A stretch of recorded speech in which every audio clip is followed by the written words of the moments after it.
மெட்டர்னிட்டிக்கு வந்து compulsory payment கொடுத்து தான் ஆகணும். அவங்க டெம்பரரி எம்ப்ளாயாக இருந்தாலும் சரி, கான்ட்ராக்ட் எம்ப்ளாயாக இருந்தாலும் சரி, கன்சல்டன்ட் எம்ப்ளாயாக இருந்தாலும் சரி, யாராக இருந்தாலும் மெட்டர்னிட்டிக்கு சேலரி கொடுக்கணும். ஹெல்த் டிபார்ட்மெண்ட்டு கொடுக்காததுக்கு அவங்க பல காரணங்கள் சொல்லலாம். ஆனால் சட்டப்படி கொடுக்கல. அவங்க சொல்லக்கூடிய எந்த ஒரு காரணமும் நீதிமன்றத்தில் செல்லாது. அதனால் மெட்டர்னிட்டி லீவ் எடுத்து காசு இல்லாமல் பாதிக்கப்பட்டிருக்கக்கூடியவர்கள், சேலரி கிடைக்காம பாதிக்கப்பட்டவர்கள், அதற்கு நிவாரணம் வந்து நீதிமன்றத்தால் மட்டும்தான் வழங்க முடியும். ஸோ யார் கோர்ட்டை அப்ரோச் பண்ணுறாங்களோ அவங்களுக்கு மெட்டர்னிட்டி சேலரி வந்து கோர்ட் வந்து கண்டிப்பாக கிராண்ட் பண்ணுவாங்க. அது 100% வின்னிங் கேஸ். ஒன்று. ரெண்டாவது வந்து இந்த பிரேக்-இன் சர்வீஸ் வந்து 2021 நினைக்கிறேன். அந்த வருஷத்தில் இருந்து அவங்க பண்ணிகிட்ருக்குறாங்க. 20 சரியாக தெரியல, ஞாபகம் இல்லை, எனக்கு மறந்துடுச்சு. இந்த கோவிட் சமயத்தில் ஒரு பல்க் ஆஃப் நர்சஸை ரெகுலர் போட்டாங்க இல்லைங்களா, அந்த நர்சஸ் கிட்டேருந்து இந்த பிரேக்-இன் சர்வீஸ்ன்றது ஆரம்பிச்சிருக்காங்க. அதுக்கு காரணம் வந்து என்னென்னு கேட்டிங்கன்னா, சர்வீஸை ஒன்ஸ் பிரேக் பண்ணிட்டோம் அப்படின்னா இனிஷியல் டேட் ஆஃப் ஜாயினிங்கில் இருந்து சர்வீஸ் அண்ட் அரியர்ஸை வந்து கிளைம் பண்ணக்கூடாது அப்படின்றதுனால அதை அவங்க பண்ணியிருக்காங்க. பட் இந்த பிரேக்-இன் சர்வீஸை லீகலி அது கரெக்டாக அப்படின்னு கேட்டிங்கன்னா, லீகலி வந்து தப்பு. அரசுக்கு பிரேக்-இன் சர்வீஸ் பண்ணுறதுக்கு ரைட்ஸ் கிடையாது, அப்படி பண்ணக்கூடாது. ஆனால் அது பண்ணி அவங்க செய்கிறாங்க.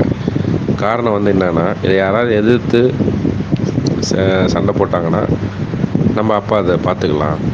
இப்போதைக்கு பிரேக்-இன் சர்வீஸ் பண்ணிட்டோம் அப்படின்னா அவங்களுக்கு வந்து அரியரோ சர்வீஸோ கொடுக்க வேண்டாம் அப்படின்றதுனால அவங்க அதை செய்கிறாங்க. ஸோ இது எல்லாமே கூட ஏன் டிபார்ட்மெண்ட்டு வந்து இப்படி தெரிஞ்சே ஏன் இதெல்லாம் செய்கிறாங்க அப்படின்ற ஒரு கேள்வி நமக்கு வரும். அதுக்கு காரணம் வந்து என்னென்னு கேட்டிங்கன்னா, நிதி வந்து சுமை. 8 ஆண்டுகள் 9 ஆண்டுகள் அரியர் சர்வீஸ் எல்லாம் கவரப் பண்ணி கொடுக்கணும் அப்படின்னா அவங்களுக்கு வந்து 20 lakhs 20 லட்சத்துலேருந்து 25 லட்ச ரூபா வரைக்கும் உங்களுக்கு அரியர் செட்டில் பண்ண வேண்டிய சூழ்நிலை ஏற்படும். மெட்டர்னிட்டி லீவ் பொறுத்த வரைக்கும் இவங்க ஆரம்பத்துலேயே நமக்கு சம்பளம் கொடுக்காமல் விட்டுட்டாங்க. அப்போ ஆயிரக்கணக்கான செவிலியர்கள் வந்து மெட்டர்னிட்டி லீவ் எல்ஓபியில் எடுத்துட்டாங்க. இப்போ திரும்ப எல்லாருக்கும் சம்பளம் கொடுக்கணும் அப்படின்னா அத்தனை பேருக்கும் சம்பளம் திரும்ப கொடுக்கணும். ஸோ அதை அவாய்ட் பண்ணுறதுக்கு அந்த மெட்டர்னிட்டி லீவை வந்து எல்ஓபியாகவே வச்சிட்ருக்காங்க. இது வந்து நிர்வாக ரீதியாக சரியான நேரத்தில் செயல்படாமல் விட்ட காரணத்தினால ஏற்படக்கூடிய நெருக்கடியான சூழ்நிலையை சமாளிக்கிறதுக்கு இந்த மெட்டர்னிட்டி லீவ் வந்து எல்ஓபியிலே வச்சிட்ருக்காங்க. ப்ளஸ் வந்து சர்வீஸ் பீரியடை வந்து இந்த மாதிரி பிரேக்-இன் சர்வீஸ் போட்டு அதை கொடுக்காமல் வைக்கிறாங்க. இது என்ன பண்ண முடியும் அப்படின்னு கேட்டிங்கன்னா, இதனுடைய டைம் பீரியடு பார்த்திங்கன்னா எல்லாமே வந்து 5 years 6 years 7 years 8 years அந்த மாதிரி இருக்குது சர்வீஸ் எல்லாருக்குமே. அது ஒரு லாங் டியூரேஷன் ஆஃப் சர்வீஸ். இந்த சர்வீஸையும் இந்த அரியர்ஸையும் கோர்ட்டில் வந்து போட்டு தான் நம்ம கிளைம் பண்ணி வாங்க முடியும் மேடம். அவுட் ஆஃப் த கோர்ட்டில் வந்து இதை வாங்குறதுக்கு 1% கூட வாய்ப்பே கிடையாது. காரணம் வந்து கவர்மெண்ட் அதை கொடுக்காமல் இருக்கிறதுக்கு முக்கியமான காரணமோட சொன்ன மாதிரி அரியர்ஸ் அண்ட் சர்வீஸ் வந்து கொடுத்தா அவங்களுக்கு பல லட்சங்கள் வந்து ஒருத்தருக்கும் இழப்பீடு தர வேண்டி வரும். அதாவது நிலுவைத் தொகையாக தர வேண்டிய சூழ்நிலை ஏற்படும். அதை கணக்கிட்டு அவங்க வந்து அப்படி செய்ய முடியாது. ஏன்னா 8000 பேருக்கு மேலே இருக்கிறதுனால நிதி சுமை ஏற்படும். கண்டிப்பாக செய்ய மாட்டாங்க. அப்போது அது என்ன தான் செய்கிறது அப்படின்னு கேட்டிங்கன்னா, நம்ம யாருக்கு தேவையோ சர்வீஸ் அண்ட் அரியர்ஸ் அவங்க கோர்ட்டில் கேஸை போட்டு அவங்க வந்து அதை மீட்டு வாங்கிக்கலாம்.